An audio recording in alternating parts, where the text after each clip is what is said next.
All right, so I'm going to show you guys how to make a pedestal foot using coils. So a pedestal foot is a raised foot. It's taller than the average ring foot. And so what you need to do is, if you haven't already done so, I would watch the video about how to make a ring foot, follow the directions on that, and then come back to this video so you can see how to create the rest of it. So we've already done our ring foot here. And then what we're going to do is we're just going to stack rings of coils on top of this to create height. And so there's a few different ways that you can do this depending on what you want your design to look like. So after you've got your first ring foot on there, what you want to do is you want to make sure this is nice and level. So what you're going to do is you're going to take your pinch pot and turn it face down. You can see mine's a little wobbly, not super level. So I'm going to take this, I'm going to turn it, and I'm just going to very, very lightly tap it on the table. I don't want my ring to flatten all the way out. I just want it to get a little more even and flat on the top. And now we can see that's nice and flat as we look at it from the side. And so now what I'm going to do is I'm going to start creating more ring coils and stacking them up. And so depending on what you want your pedestal foot to look like, I'm going to have mine go out at an angle so that it slowly gets, it's thinner here and slowly gets wider. You can have yours come straight out like this to where all the coil rings are the same size. When it comes wider, it's a little more stable. Having it straight out is where it's kind of the same thickness all the way through. Isn't as stable, but it's definitely possible. So not saying you have to do it the way I'm doing it. So what I'm going to do is I'm going to take my coils that are nice and soft that I've already done, and I'm going to measure and see how big my ring needs to be.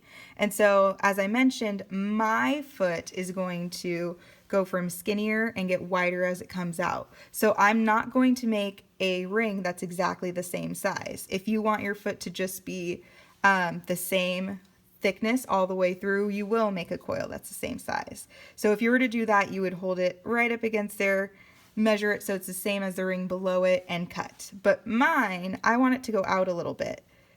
So I'm going to measure this ring so that it's slightly bigger than the ring I did before. So you can see how it's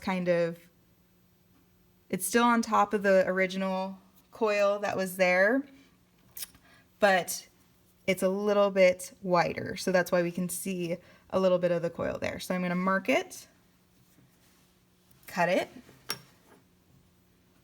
attach my ring together using my toothbrush and water to score. Blend this over.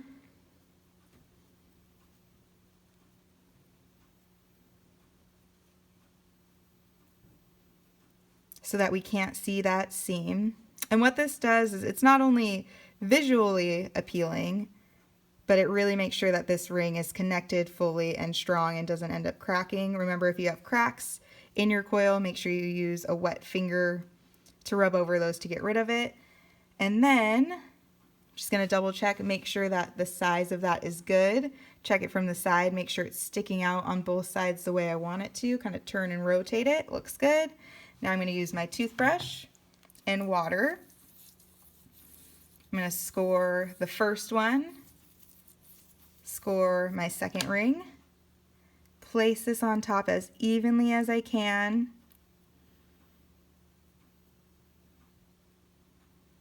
Looks good. I'm going to double check from the outside that it's sticking out the same amount as I turn it.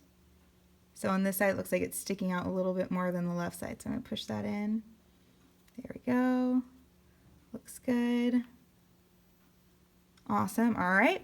And then to make sure that these stay together well, I'm going to blend the second coil I attached down into the first coil using my wooden modeling tool.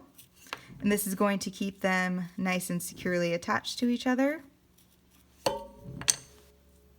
Always want to make sure that you clean up the inside of that. Again, I use my pinky finger because it's the smallest. There we go. And then now from the outside, I can see I've got a little bit taller of a foot. It's starting to go out a little bit, which is what I want.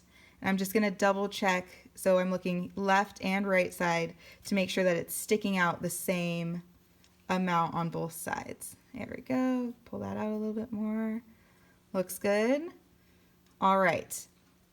And depending on your design, you may just leave it here. Maybe that's as tall as you want your pedestal foot to go, but maybe that's not. Maybe you want it to be a little bit taller. All right, you want it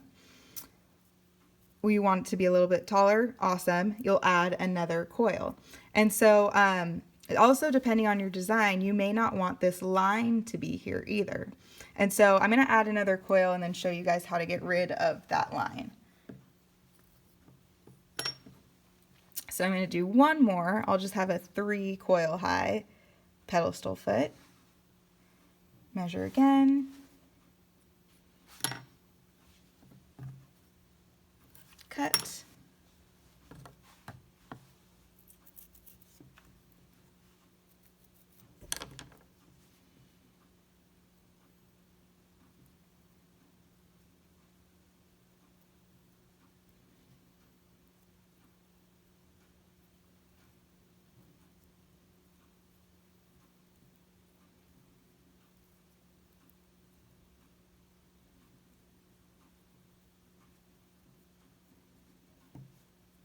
All right, looks good.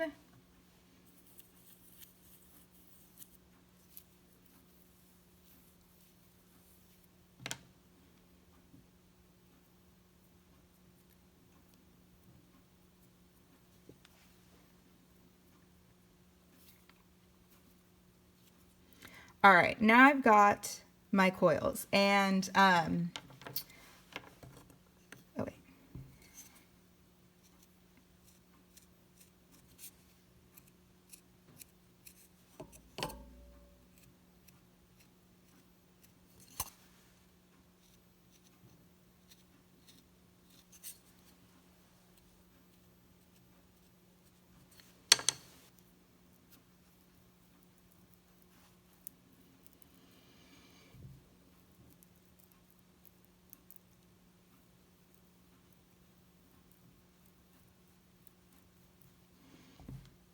All right, now I've got my coils. And through the process, you might notice that your coils may kind of move a little bit, get warped. They don't look like a nice even circle. So make sure you kind of check the shape of them. You want a nice circle when you're looking at it from the top. And then I'm going to just double check them on the outside too.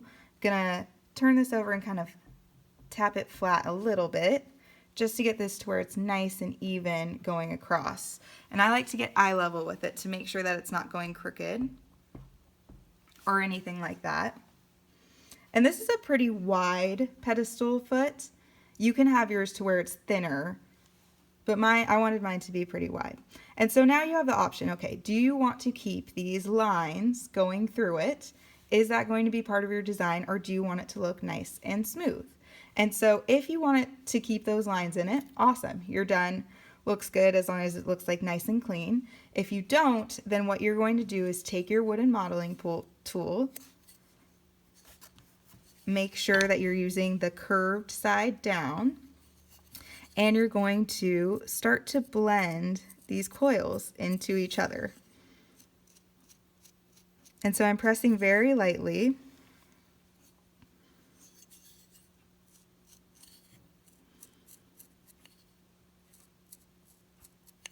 And it's going to look messy at first. That's okay. You just want to blend over so that we can't see that line anymore. So what it's really like is kind of pulling clay from one coil to the other. And you'll do this all the way around. And again, you don't have to do this. It just depends on what your design is. If you like how the lines look like this, you can keep it like that. If you want it to be blended, you can use your tool to blend it down. I'm only going to do one side so you can see the difference. And so as you're doing this, I'm not pressing hard. I'm just kind of going over these. You can go across if you want to, but I usually like to go up and down. And then maybe go across a little bit.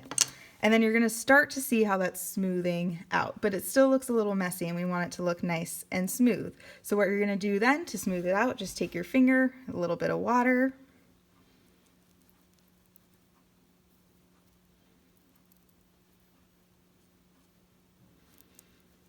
and start to get that to where it is nice and smooth.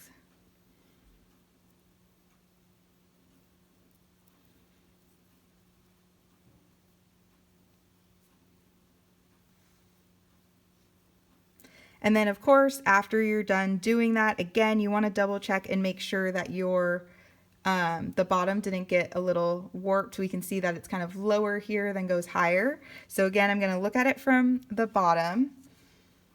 I'm going to make sure that's a nice circle going around. Then I'm going to flip it very lightly, tap it.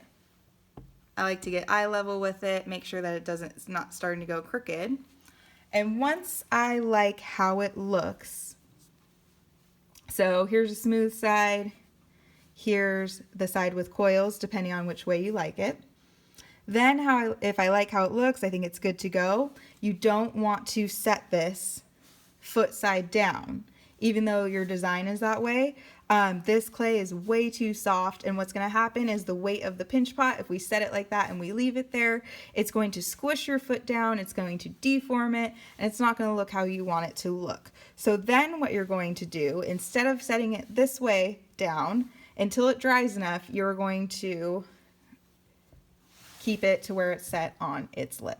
And so if you're going to do that, just you can wrap it up, you can store it this way.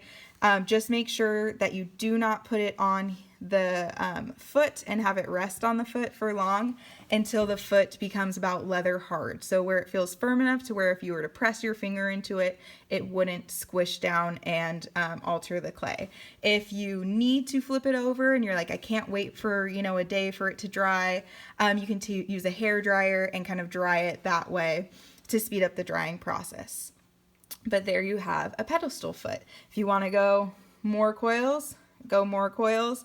If you want to stick with 2 to 3, stick with 2 to 3. Whatever works for your specific design.